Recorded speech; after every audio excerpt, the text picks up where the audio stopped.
पाठ 1 भाषा और व्याकरण। विभिन्न भारतीय भाषाएं और उनकी लिपियां। बांग्ला, गुजराती, कन्नड़, मलयालम, उड़िया, पंजाबी, उर्दू, तमिल, तेलुगु। अगर आप भारत के अलग अलग भागों में घूमने जाएंगे तो आप वहां के साइन बोर्डों, सूचना पटों पर उन जगहों के नाम आदि कुछ इस तरह के अक्षरों में लिखे देखेंगे। वहां के लोगों को आप अजीब सी बोली में बातें करते देखेंगे, मगर उनकी बातें आपकी समझ में नहीं आएंगी। ये उन क्षेत्रों की भाषाएं हैं जिनमें बोलकर, लिखकर वहां के लोग एक दूसरे की बातों को समझते हैं। भाषा वह साधन है जिसके द्वारा हम अपने विचारों को दूसरों तक पहुंचा सकते हैं और दूसरों के विचारों को समझ सकते हैं। भाषा के रूप। भाषा के 3 रूप होते हैं: मौखिक भाषा, लिखित भाषा, सांकेतिक भाषा। 1. मौखिक भाषा। बोलना भाषा का पहला रूप है।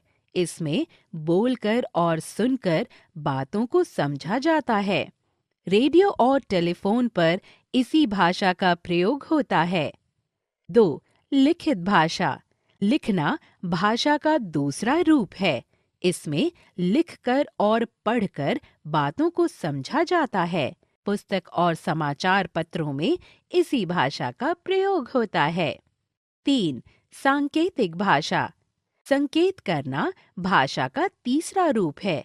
इसमें संकेत दिखाकर या सुनाकर बातों को समझाया जाता है। ट्रैफिक लाइट और स्कूल की घंटी इसी भाषा के रूप हैं। लिपि। सभी भाषाओं को लिखने पढ़ने के लिए कुछ अलग तरह के चिन्ह निश्चित होते हैं।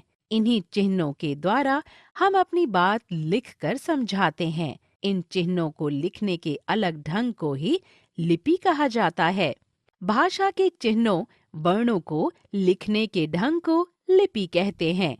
प्रत्येक भाषा को लिखने का जो अलग ढंग होता है, वही उसकी लिपि होती है।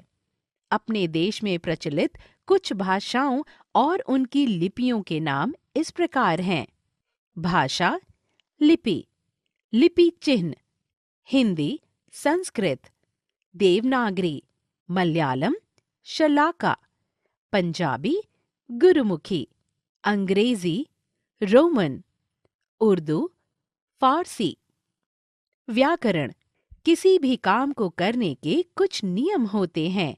ऐसे ही किसी भी भाषा को शुद्ध रूप में बोलने, पढ़ने और लिखने के भी कुछ नियम होते हैं। इन नियमों को बताने वाला जो शास्त्र होता है, उसे व्याकरण कहते हैं। व्याकरण वह शास्त्र है जो भाषा के शुद्ध रूप का ज्ञान कराता है। अपन तेरे को समझाता है, हम खाना खाती हूँ। उपर्युक्त दोनों वाक्यों में बात भले ही समझ में आ रही हो, परंतु वाक्य व्याकरण के अनुसार ठीक नहीं है। इसलिए ये दोनों वाक्य गलत हैं।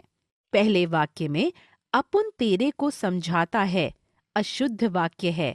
इसके स्थान पर मैं तुझे समझाता हूँ शुद्ध वाक्य होगा। इसी प्रकार हम खाना खाती हूँ अशुद्ध वाक्य है। इसके स्थान पर यह शुद्ध वाक्य होना चाहिए, मैं खाना खाती हूँ। कोई वाक्य शुद्ध, सही है या अशुद्ध, गलत, इसका ज्ञान हमें व्याकरण के नियमों से होता है। व्याकरण हमें भाषा को शुद्ध बोलने व लिखने के नियम सिखाता है। शब्दों के रूप, वाक्यों की शुद्धता, शब्दों का वाक्यों में निश्चित स्थान आदि बातों की जानकारियां हमें व्याकरण से ही मिलती हैं। हमने सीखा अपनी बातों, विचारों या भावों को दूसरों तक पहुंचाना व दूसरों के भावों को समझना भाषा है। भाषा के 3 रूप होते हैं: मौखिक रूप, लिखित रूप, सांकेतिक रूप। भाषा को लिखने के ढंग को लिपि कहते हैं। व्याकरण भाषा के शुद्ध, सही रूप का ज्ञान कराता है।